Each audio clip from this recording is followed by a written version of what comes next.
All right, we're back. Y'all tap in real quick. It looks like people within the Sixers organization now feel that Tyrese Maxey is the face of the franchise over Joel Embiid and Paul George. Debatable, but let's see what they're talking about.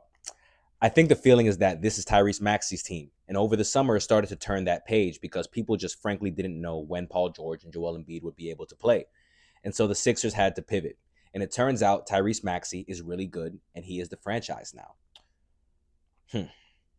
There is some truth to this statement, but let's not get it twisted. If Joel Embiid is able to put together a couple weeks of showing that he's healthy again, that chain is getting snatched right back because I love Tyrese Maxey. He's an elite player. This is no discredit to him, but Joel Embiid at his best is a top 3 player on planet Earth. So let's stop it. We can only hope that he is able to get back to that form because he hasn't shown us that he's still that same player.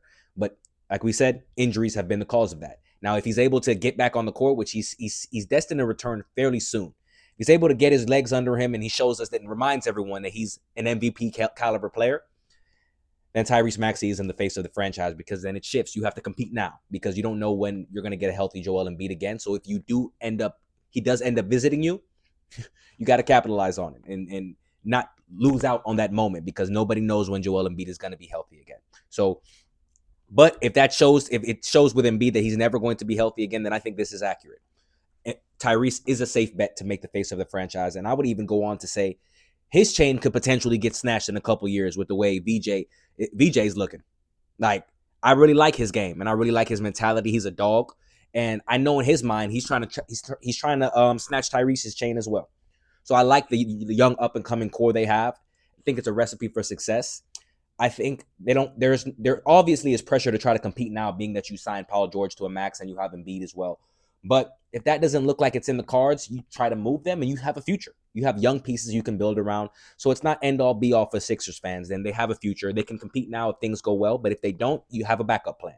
So can't be mad at that at all. What do you guys think? Should Tyrese be who they prioritize now and try to build around him and try to get away from the roster they were trying to build to cater towards Embiid and by bringing in Paul George and things of that nature? Do you try to compete at least these next couple of years while you still have Paul George and Embiid on your roster, or do you just say screw it and move them and try to just move on to the Tyrese Maxey era and see what he can deliver to you? I don't know. I'm kind of in between right now because I still believe in Embiid and Paul George being able to get on the court at some point and this team be a contending team, but we haven't seen it yet, and it's all hearsay. But we'll see what happens. Please give me your feedback. Let's have some debate, some engagement. It is what it is. Lock in.